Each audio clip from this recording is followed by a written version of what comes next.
Hey guys, welcome to an episode of Consult ROI. Today, we're talking about unmasking the business horrors or avoiding spooky ROI mistakes. Ooh. We had to do the cheesy podcast. I get it. It's Halloween and that. A lot of people are obsessed with this holiday. I don't understand the big deal besides candy. Like that was basically all of childhood. It's the obsession with candy, and we would intentionally try to find the houses, especially that gave away the full size candy Yeah, bar. full size or king size candy bars. Yeah, Those are legit. we love those people. We've even got people in our neighborhood now. Their tradition is like soda cans, Yeah, and not just Shasta either. Shasta. Like this is like legit Mountain Dew, Oh, like really? whatever. Yeah, like the full octane, everything. And it's You're like a freaking blessing trying and to a get all the curse. kids hyped up on caffeine. That's right. That's like halfway through the route. They got to keep them going. The I've blessing thought and the about doing curse is these. that, oh yeah, there you go. With the first form. Look, Mom, 400 milligrams of caffeine. Like these ones actually are not that bad. So if you guys don't know, and that we are partners again with First Form, and they're pretty good, but even our cost, like I still have to pay full price in that for any of my stuff that I buy. And these they're like $4 each. Mm. Yeah, so they're a little bougie, but I mean they're good. They are really good, and they do provide quite a bit of mental clarity, and they do have like a lot of potassium, which definitely helps because today was leg day for me at the gym, and I was not liking that. It definitely is going to come back to haunt me. Yeah, right. And I mean, sure, you might call it a little bougie or whatever, but I mean, at the same time, we're out over there at the Swig or the, or we're else getting like a $4 whatever, like it's. Yeah, this doesn't have any of that sugar or anything else. It's pretty much like a multivitamin. Zero sugars, 150 milligrams of sodium. But otherwise, it's definitely one of the healthier energy drinks out there. That's awesome. And it's about 200 milligrams of caffeine from the green tea. But main reason I like these is just a little bit better is because of the other stuff that's in it that actually helps relieve the muscle cramps and does give it a little bit better mental clarity as opposed to that jittery, like twitchy or itchy. That you feel like on some of the other amped up energy drinks, if you will. But anyways, back to the topic. Halloween isn't just for trick or treating. Obviously, all of us adults still have to do adult things. It's kind of nonsense, right? We might have a little bit of fun. My dad actually just texted me, and okay, my father. He taught me a lot, like really good work ethic, but he is probably the whiniest person ever. He texts me literally complaining. He's like, "Hey, I still have to work at 4 a.m. and I'm just worried that I'm gonna have to deal with kids all day, everything, because I'll be in bed by like 6 or 7."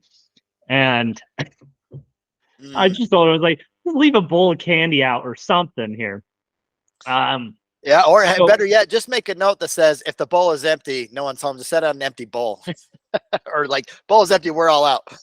Oh, and granted, you'll always have like the one teenager that will literally just dump. Oh, yeah, of course, they hit the jackpot. Yeah, but, exactly. One thing I love about Halloween though is it allows anybody to be anything they want to be. Right. Maybe from the spooky aspect of it or whatever, but it just kind of gives everybody a chance to be something that they're not normally or something that they would like to be. The ones that I actually feel the worst for though, is it like the Halloween parade with the kids at the school. And it's the ones that just kind of show up like a regular day. You know what I mean? Either they forgot about it as Halloween or they didn't have a costume or something, but those well, ones I knew a lot of people that have not, like they don't dress up because basically their family believes that it is. Because I mean, if you've looked, and not to get like way off topic here, but there is people out there that, like, understandably, especially if you're an avid Christian, where Halloween is a satanic holiday, and especially where the leader of the Church of Satan literally announced, he's like, you know what, I'm really glad that I think it's cut out on my side. that even all Christian parents Totally will frozen over at here. least allow their kids to worship Lucifer No audio. at least one day a year. See if So it's recording that on my side. aspect Oh, there you are. obviously puts in a very dark contrast on that. And so naturally, as a result, there is a lot of people that say, hey, we're not going to take part in this. That's our boundary. That's our moral and ethical boundary, which I can respect. Absolutely. I think it's fine personally, at least for my kids, to have fun and be goofy and everything.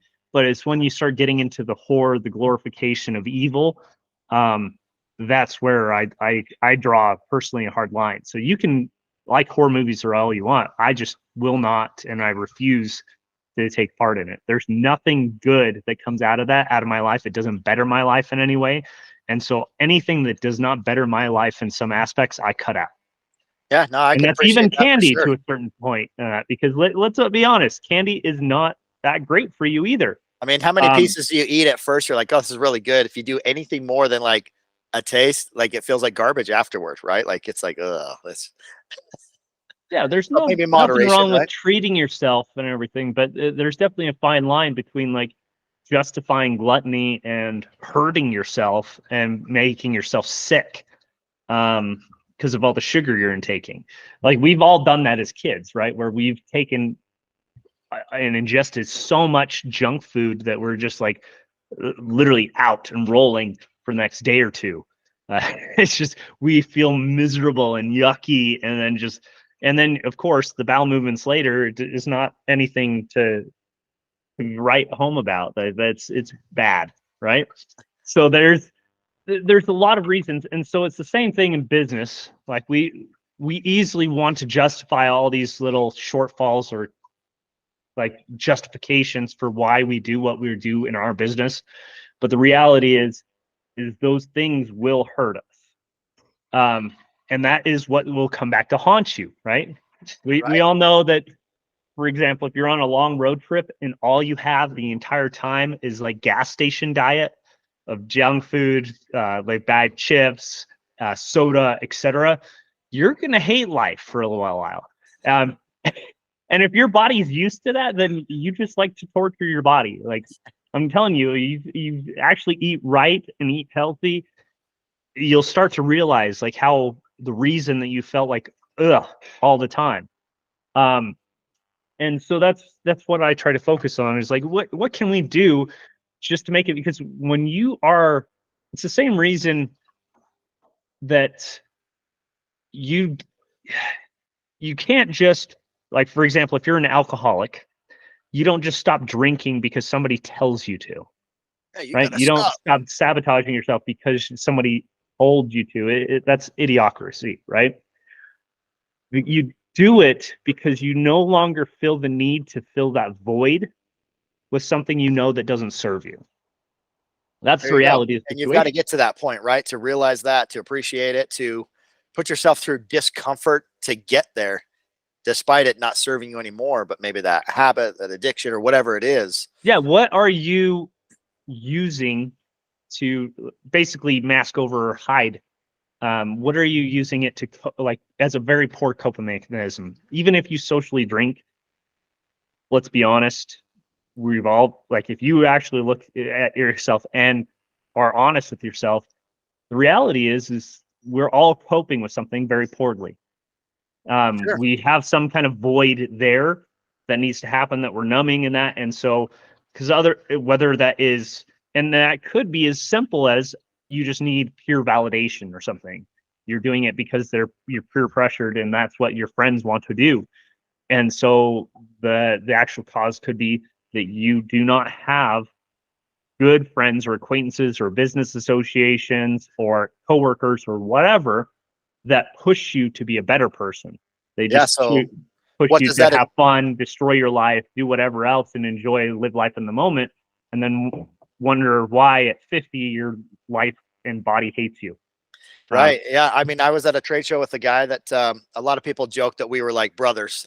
He was older than I was, but you know, he looked really good for being blonde hair, blue eye guy, taller, big, like just I mean, just he just looked great for who he was. And he said something, and this was probably like, I don't know, 7, 8, maybe 10 years ago. He's like, the nicer and better you are to your body in your 30s and 40s, the better your body will be to you in your 50s and 60s.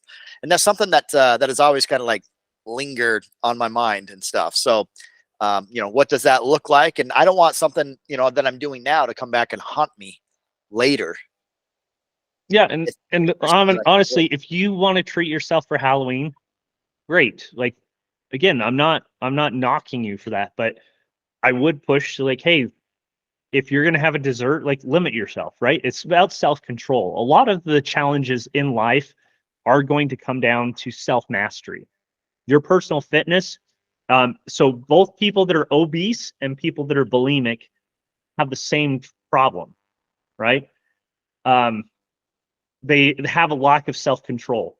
So either they don't eat because they're stressed, or they eat excessively because they're stressed, right? So self-mastery is finding a middle ground or balance between all things in life, and that eating too much, not eating enough, working out enough, working out too much, being a gym junkie, and that where you don't accomplish anything. There's guys that I will literally see, regardless of what time of day it is, I will see them in the gym. And yes, granted, they are shredded, they are in great shape and everything else, but I already know for a fact they don't have anything else to show for their life, because that's all they are. That's where they are, time and day in and day out.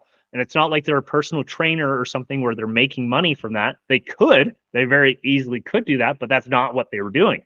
Sure. And so that's where we have to be very conscious and look at what can we do to have self mastery in all aspects of our life, to where we can find that balance. And it is as simple as like, hey, if I have this goal, like I want to build muscle, I need a high protein, low fat diet. Like that's really what it comes down to, right? I know, and based on how much I'm working out will determine how many calories or other things that I need to do for that. Again, same thing in your business. If your business is suffering, that is usually a sign of a symptom or something that is haunting your business to where you are not addressing it. And so there's a lack of mastery in your business at that point. Yeah, mastery or discipline even, right? Of exactly. Like, you know, if it's lacking sales, if it's lacking whatever it is, like what are you not doing? I love a quote that someone shared at a mastermind once I was out in Dallas, and they said, the success that you're not receiving is on the other side of the hard work that you're not willing to do. So the success is on that other side that you're not willing to do. So like what can you do so that these things don't come back to haunt you? So you don't look back and be like, oh man, I ghosted myself. We might call, you know, our customers ghosting us, you know, prospects ghosting us. They totally ghosted me, but what are you doing in your life that is ghosting yourself? Yeah. And what are you doing to actually build rapport and everything to where they actually want to connect with you? And if you don't know, then that's really the first problem and where you need to start. And it can start showing up in all these other aspects of your life. So like, for example, the phantom of marketing, where campaigns can turn into ghost towns, Dude, where because because you're dumping money into it, and then you see nothing but crickets, right? It's just is a full ghost town. Or maybe you did get a response from it, but you didn't call those leads that came through, right? Maybe you might have to call reluctance. So I think that so there's a lack of follow through, a lack of value proposition, there all these other things that come into play. So you kind of need to learn how to breathe life back into those marketing strategies so you can actually achieve a better ROI and actually accomplish these things that you're trying to do. And how do you and sound that's where when having that self-awareness, right? It again comes down to self-mastery. Exactly. All these topics that you're going to hear on this podcast is about self-mastery to a certain degree. No, you're exactly right. Like it's, you know, how do you sound? I mean, do you have energy? Do you have excitement coming through there? As a matter of fact, seeing Tony Robbins recently in Salt Lake City, like it was hilarious to see him and hear him talk about this. Hi, my name's Anthony. I help people, and we kind of get a little excited here and there. And hearing that from him was like unbelievable. Yeah, he's been doing that a lot recently. Like, it was just crazy because it wasn't his character, right? And so what are you doing? Like, are you exuding that same lack of energy, you know, when it comes to reaching out to your customers? Or do you have a little pep in your step, a little energy, a little excitement, a little oomph behind what you're doing? And is that contagious, or is that carried over to the person you're trying to communicate with? Well, the thing is too, like you said. so Tony Robbins makes a good point in that. So when he uses that lower voice in that, he's like, "Oh yeah, I can tell how all of you are engaged now because of how I was talking." Right.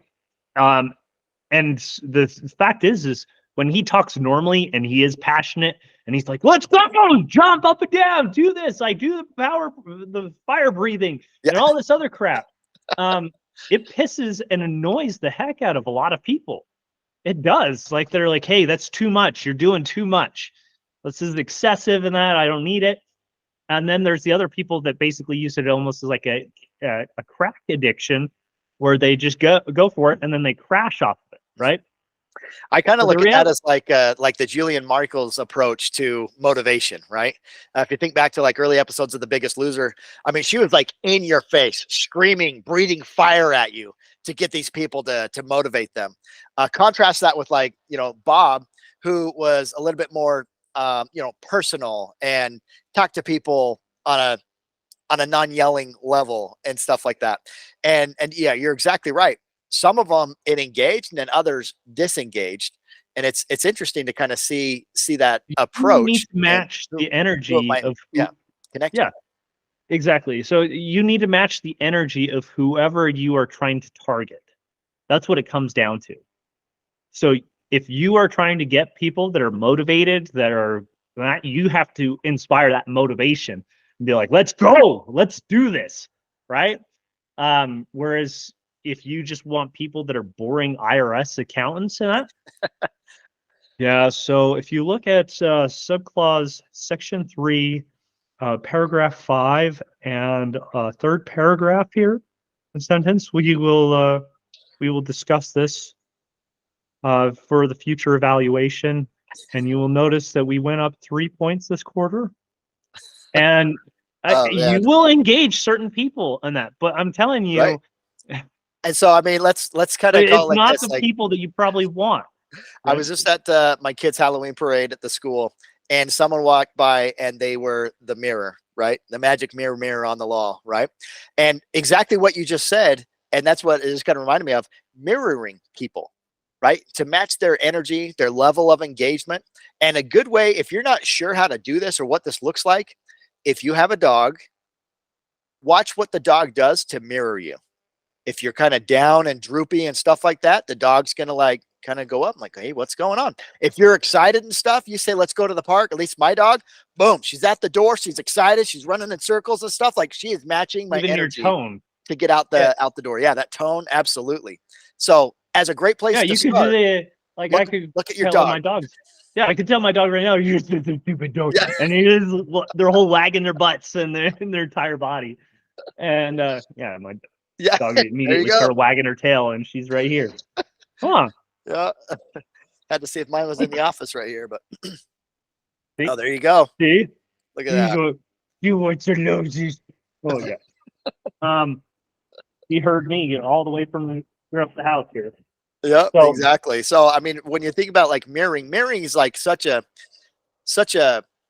classic and probably underused skill in sales and business.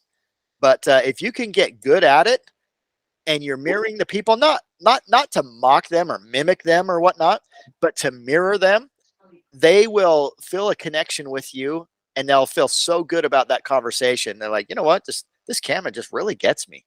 Like, we had such a great conversation. He asked me all about myself, my business, and stuff like that. And like, he's one of me. He's just like me." And it might be polar opposite to you, but if you're conscious and aware of that, you got that situational awareness like we talked about last time, you'll be able to like project that to people, and they'll receive that in a way that will be positive. Yeah, absolutely. So one of the other things is like, so we talk about the zombies of our lives here, which would be more of the things that drain your resources and offer no real return.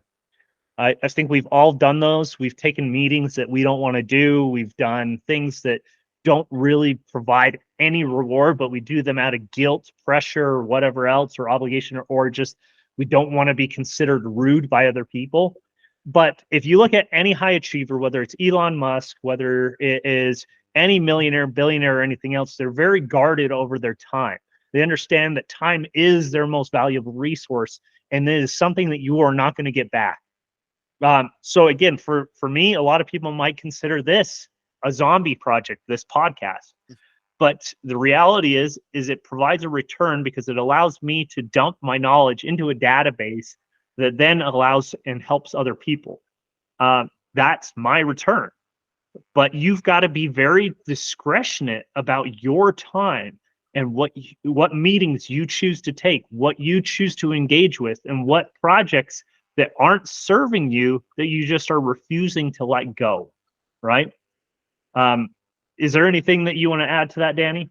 No, I totally agree. I was listening to a podcast last year or something, out doing yard work and whatnot, and they talked about the founder of 1-800-GOT-JUNK, and they said for 30 minutes of his time, he charges about $4,500. And so that's the level of expertise and time of value that he's been able to achieve to charge somebody $4,500 for 30 minutes of their time. And so you're exactly right of like, what does that look like? And just the pain in the ass fee, right? Exactly. Like, it's like, what is the rate and everything? If you, for example, if you have somebody that is taking up your time and you're doing it for free, you shouldn't stop doing that first of all. Especially if it's not a charity, if it's not giving back, if it's not doing something that actually serves you. Like I will have guys right now that they're very picky, and I've even had one where we were going to do a podcast originally, and I think like I get the premise of what he was doing, but how he went about it was extremely poor. So it was more of a bait and switch tactic as opposed to just clearly communicating what you want up front. And this is where there's a right way and a wrong way to do it. So for him, or in this example, and you probably know who you are if you're listening to this. I'm right here. I can hear you. I'm just kidding. I'm just kidding. Yeah. So they essentially, when we booked the meeting and that we were going to do this renovation or this podcast to go more in depth and that talk about struggles of veterans and all these other things. And then after we booked the meeting, he sent me an invoice. I was like, what are you talking about? Like, what? I got an invoice for this? And he's like, oh, you shouldn't have. And then he double talks. So he's like, well, at the end of the day, my time is valuable. And this, I charge for a basic half-hour podcast and that like this. If you want my time, it's going to be $5,000. Oh, wow. Even more than a 1-800-GOT-JUNK guy. He must have some real value there. Well, that's what you think. And but the reality is when you go about it that way, there's nothing wrong with charging with your times. And there's no, like, for example, he could have just said, hey, this is not something I really want to do or whatever. Something not something I normally do, but for one-off situations, I normally charge a fee for my time. Like if you would have approached it a different way, right? Is that what you're saying?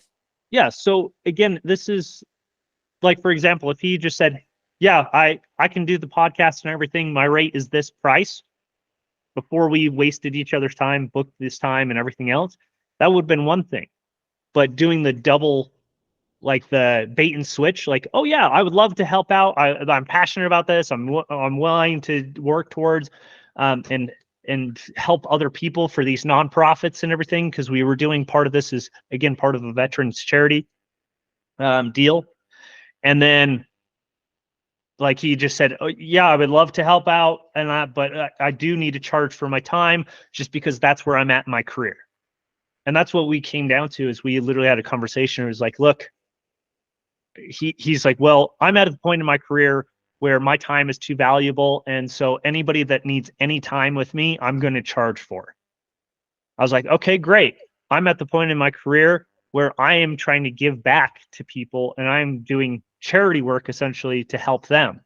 So if you need money, and if that's where you're at, that's your priority, then that should have been communicated up front as far as like an expectation, right? Because now there's a bitterness and like that bait and switch type contentious deal, which, well, for most people it would. For me, it wasn't a big deal. It's just like, look, if you wanted money and money was your priority, I could have introduced you to some executives for some of my clients, like that actually would have paid for you to speak and everything. And that would have, like, on average in speaker fees, you probably would have made about 300,000 if you provide value. So it's a hell of a lot more than $5,000. But the comment that just kind of irked me, and the whole reason he got canceled, frankly, was that he said, well, I just want to make it very clear, my time's more valuable than yours. I was like, really? Last time I checked and everything, you haven't given me any money, any business, or anything else. So that's quite the ego for you to say that. I was like, do you think that I'm going to make any of those introductions for you now? Yeah, it's just it's that superiority complex, and that will come back to haunt him, I'm sure. But the reality is like, there's no hard feelings here, but I'm not going to go out of my way to help somebody that has that self-serving of interests. Like, it's not, they did not provide me any value whatsoever. Out of alignment for what you need. Yeah, absolutely. Exactly. It was very egotistical to think that, again, they were. And granted, there is a lot of people that, I will fully admit, there's people out there that make and are worth a hell of a lot more than me, right? Tons and tons and tons of people, right? And I'm a nobody compared to like Bezos or Elon Musk or any of these other millionaires or billionaires. And of course, I'm not providing them any value. So why should they provide me any value, right? So that's the stuff that can really come back to haunt you. And that's something that you need to be aware of and be self-aware of, to know what is your worth and how do you go about it. So again, go back to the root point of this. Your time is valuable, but don't be afraid to charge a pain in the ass fee. It's like, hey, this is something I don't want to do, but if you're willing to give me, again, $6,000 or whatever, I'm willing to do this for you. Yep, absolutely. And you don't have to say, like, the way he went about it and saying, I'm better than you. Not what you say, but how you say it, right? Like, exactly. He could have gone about it like so many different ways that could have had a positive outcome, even though a positive outcome, even with parting ways. Could have been completely that. You'd be like, oh, you know what? This guy's a stand-up guy. He's got a great history and everything. Just wasn't a good fit for here, but I'm definitely going to keep in mind if something comes up. I could definitely pass his name along. Like, it could have easily ended in that way, based off of, you know, how it could have been reapproached. Well, he tried to backpedal after that and everything when he realized I could have made those introductions. It's like, well, I'm sorry, and that I didn't mean to do that. And I was like, dude, it doesn't change. Like, you are literally a high caliber. You're marketing yourself as this high caliber coach that is, and I'm not going to say his name again because he has a predominant name in consulting field. But it doesn't change that if that's his expertise and that's how he handles things, his expertise now has no value to me. Yeah. Because like, again, how you make people feel and how you make them leave them feel. I already know if he did that to me and that for somebody like a charity or cause that he's supposedly was passionate about, I already know he's leaving that feeling, if not substantially worse, with other people. Yeah. That superiority complex. And that's where I'm like, nope. Like, I'm not going to. Tell me everything I need to know about you without telling me everything I need to know about you, right? Like, exactly. I had a, you know, not quite to that level, but I had one. It does go into a topic of ghastly customer service. Now that is exactly the nightmares that haunt your reputation. Yeah, you know, all these things. Like it who knew that Halloween actually had so much more meaning than you know, costumes and trick-or-treating or whatnot. But we're gonna talk these dad jokes all day. I've got more. Oh my gosh, yeah, the hits keep coming. So, but yeah, just it's easy to, you can get kind of that tell me everything I need to know about you without telling me. And I experienced that not too long ago. I was coaching my son's 8-year-old flag football game, and we were in the huddle, and I guess it's probably my fault for not knowing the rules as I should have. We were on defense. We're in the huddle, and we turn and while we're in the huddle, one of their kids takes the ball and runs down the field and scores a touchdown while we're still in our huddle. And I'm like, oh, like, okay. So I look at the other coach, and they're just cheering like they just scored the best touchdown ever. I look at the 14-year-old ref, and again, my fault for not knowing the rules.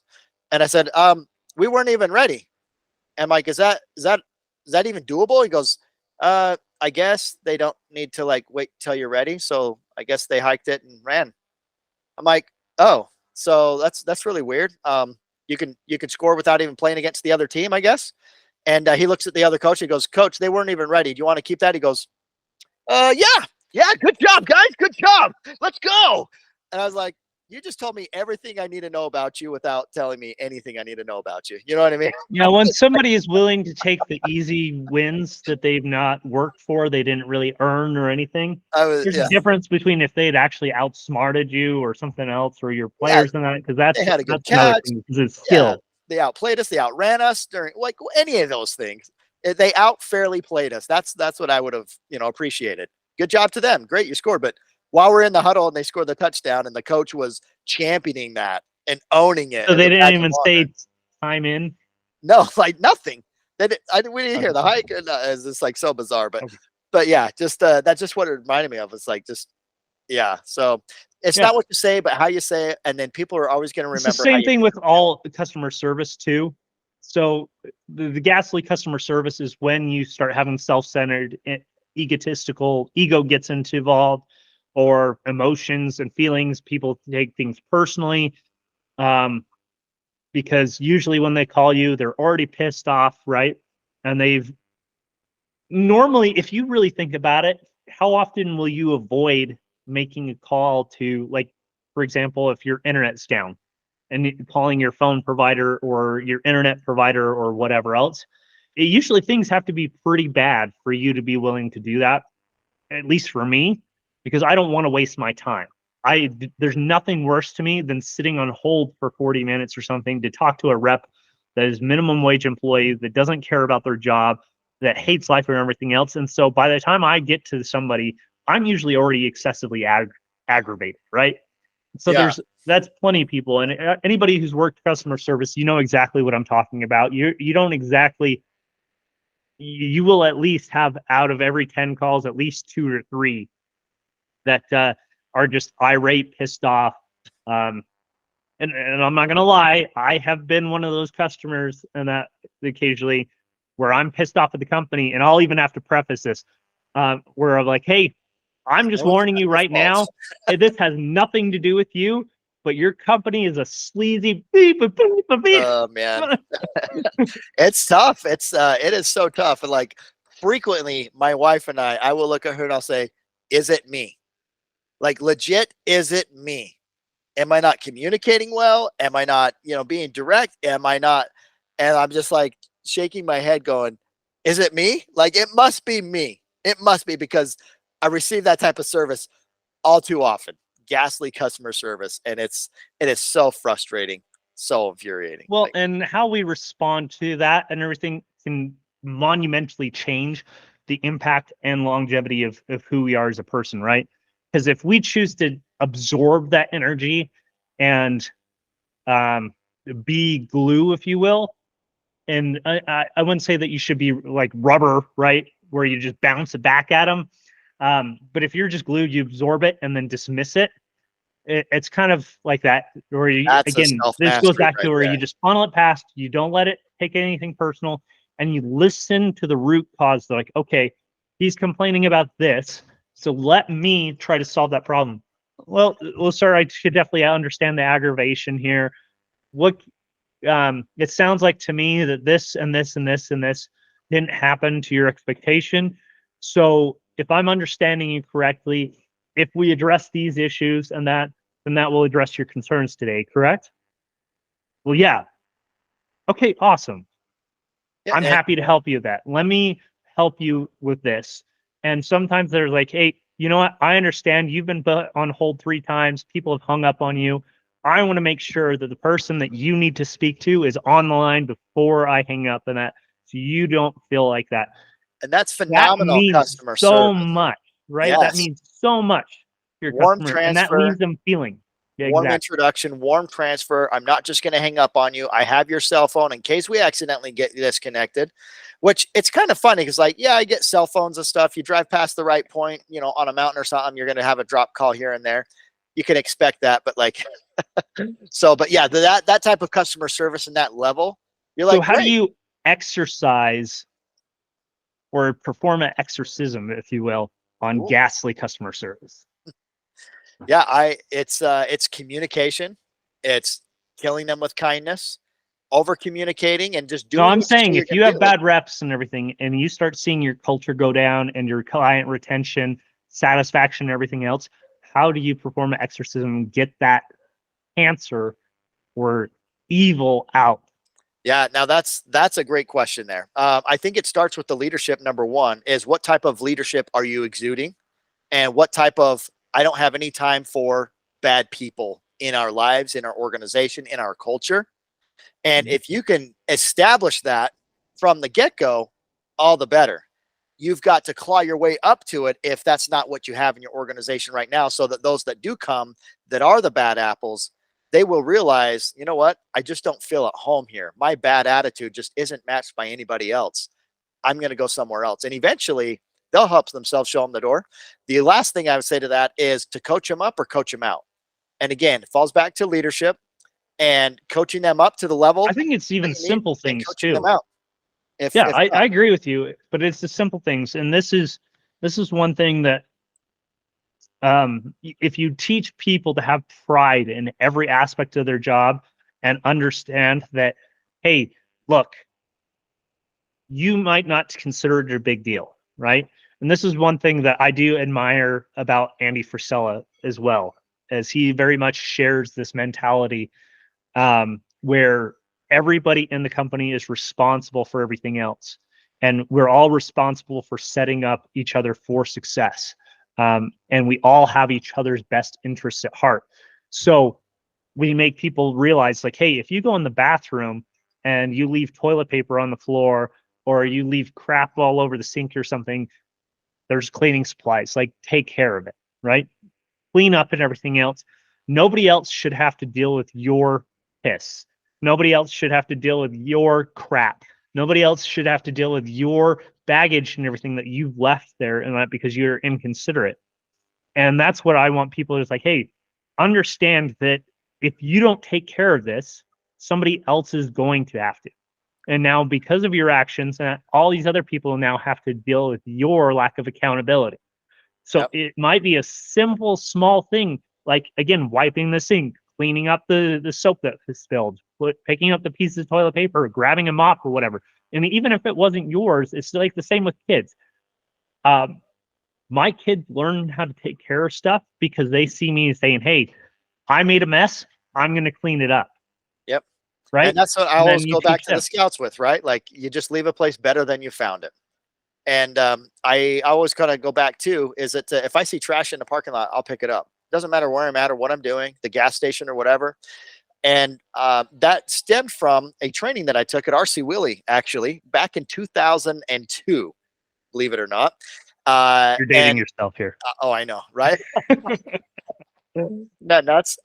Which is crazy. It's just like yesterday. But one of the things that that the trainer there said is he said the number one thing on every person's job description at Disneyland, number one, pick up trash. Number one, whether it is or isn't. Guess how much trash is on the ground at Disneyland? Almost none. There's always somebody picking it up.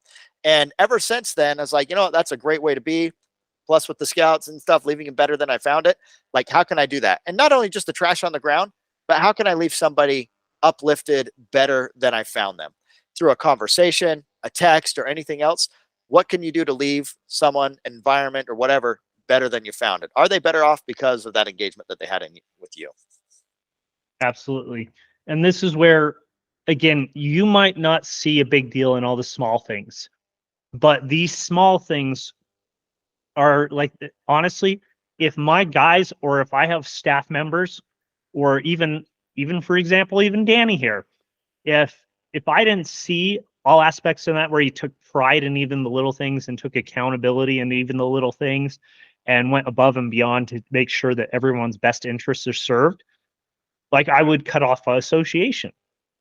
I would terminate employment. I would terminate relationships. Like that's, to me, is because that's like the cancer that keeps on spreading.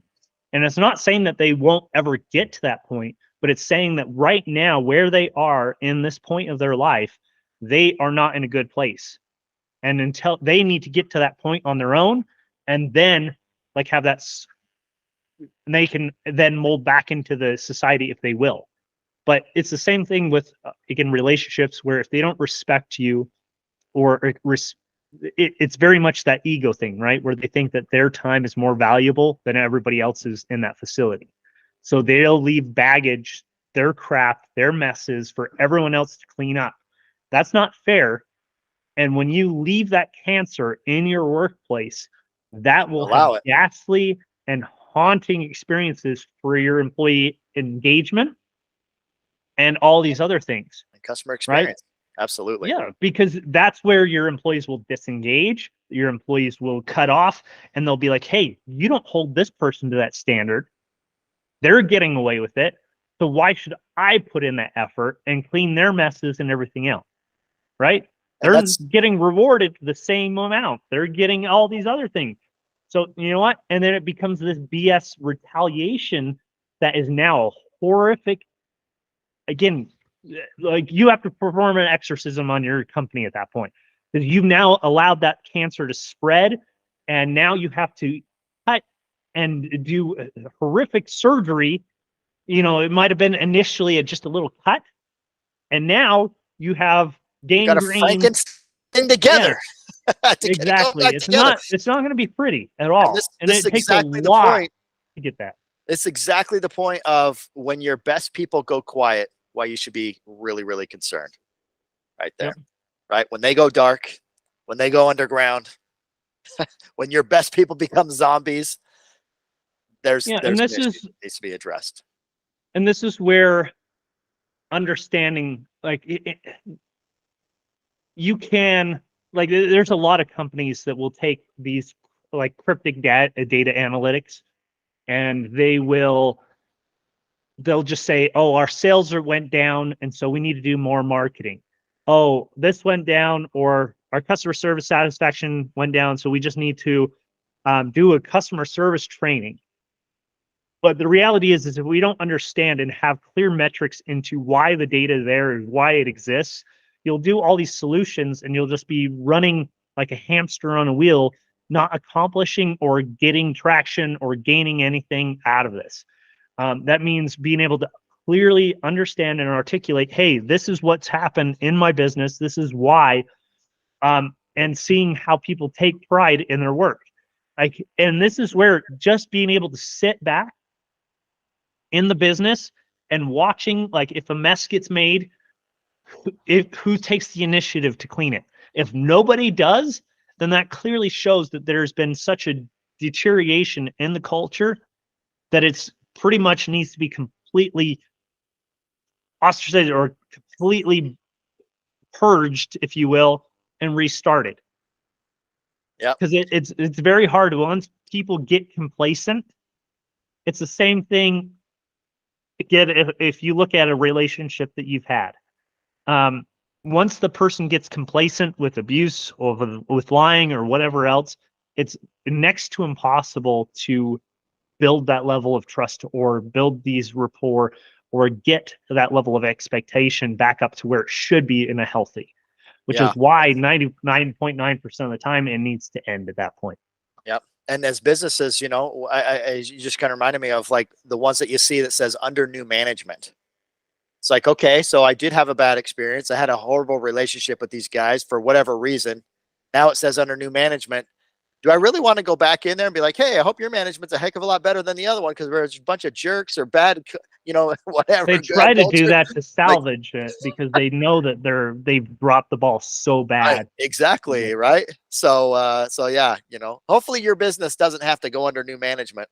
But, you know, if it does, hopefully that's a positive thing because you've taken it to a level that you can get it to. and now you need someone else to take it to that next level that their skill set can fit in there. That would be a positive that I could see kind of shaken out of that. So, but well, there's a lot of, yeah, I mean, let's be honest, a lot of franchise owners and that they very much have the mentality where they just will hire people and then they'll sit back and be not involved.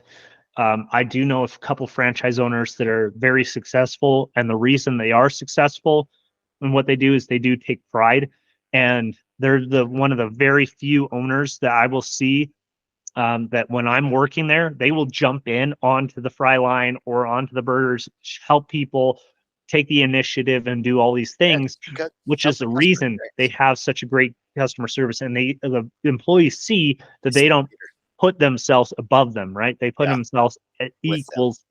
Exactly. Love it. Oh, so good, man. We've covered a lot of we've covered a lot of waking dead and ground here. I don't know.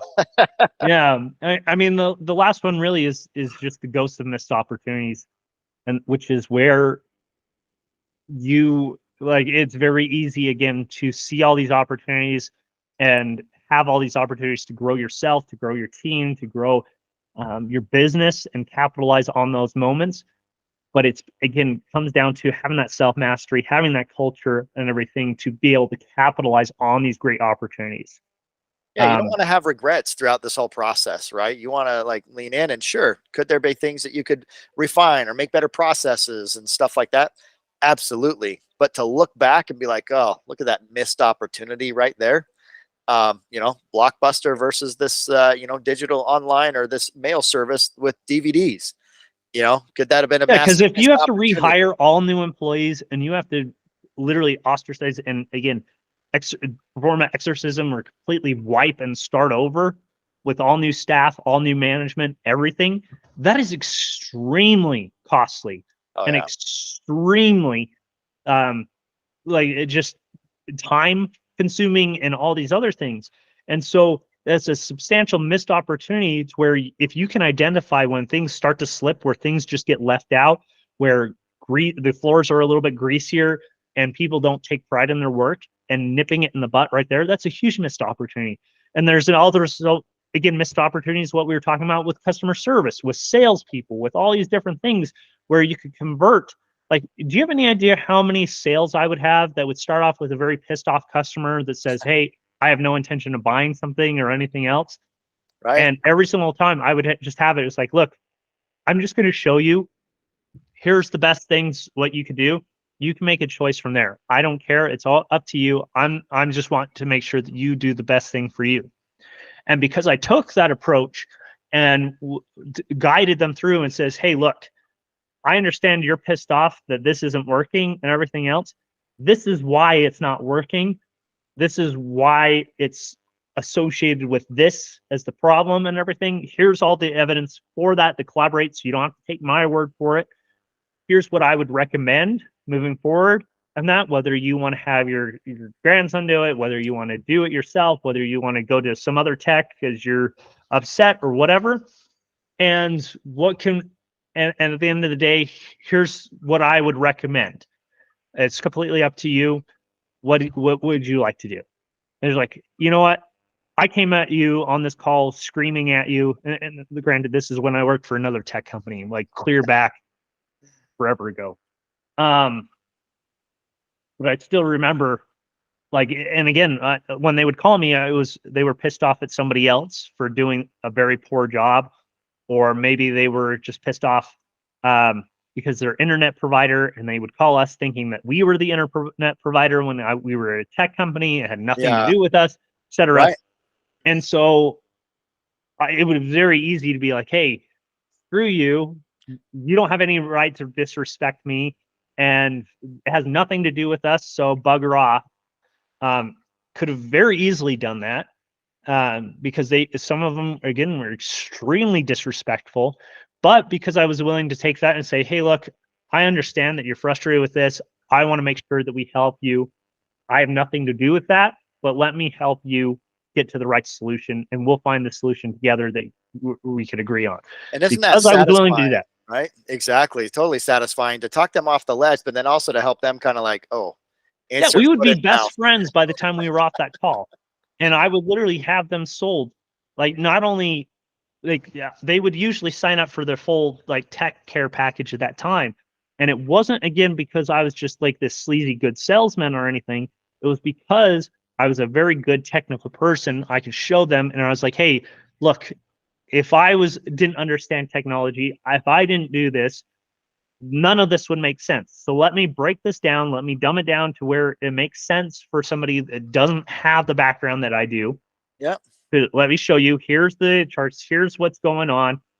Here's your browser history. Sometimes you don't really want to out that sometimes, because then it just makes them awkward. But I think your point is like, it doesn't take too much to stand out and differentiate, right? Like you did a great job of walking them through that, but it wasn't like over the top. You had all this expertise and stuff, and that you're, like you said, like this over the top sales rep. You took the time to serve them in the way that they needed to be served, the way that they could understand and get to speak that. their language. And that, like, if they knew sports, I use sports analogies, even though I hate sports. But I took the time to understand their language to communicate effectively with them. So part of this is not just like, you can't just pull crap out of your butt and expect it to resonate with people. It's me taking the time and recognizing what they do. Like, for example, if I heard a sports team in the background or something, I would literally look up a quick fact on it or something and just resonate it or use a metaphor that they could understand.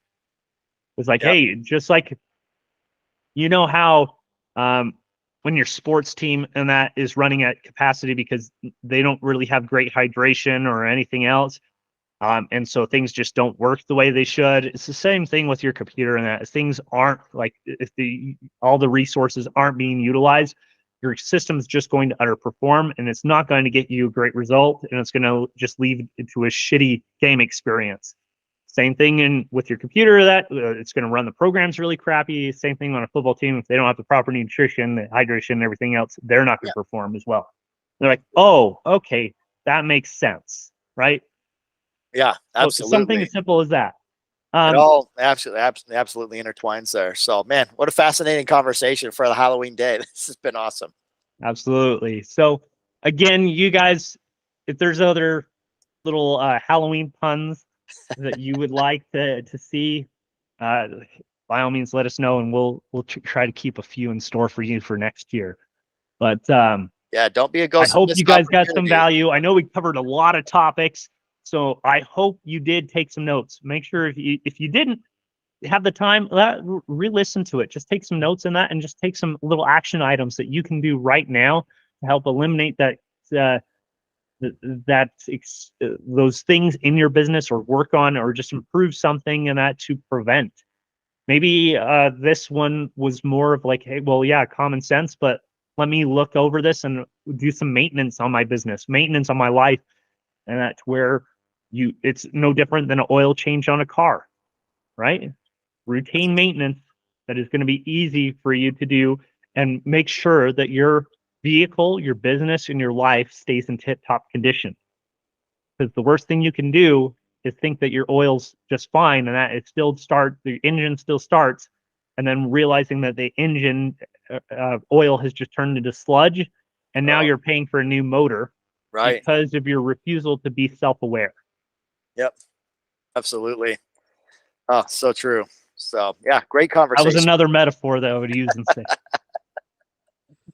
Use them, learn them, keep them coming. It's something that everyone can understand.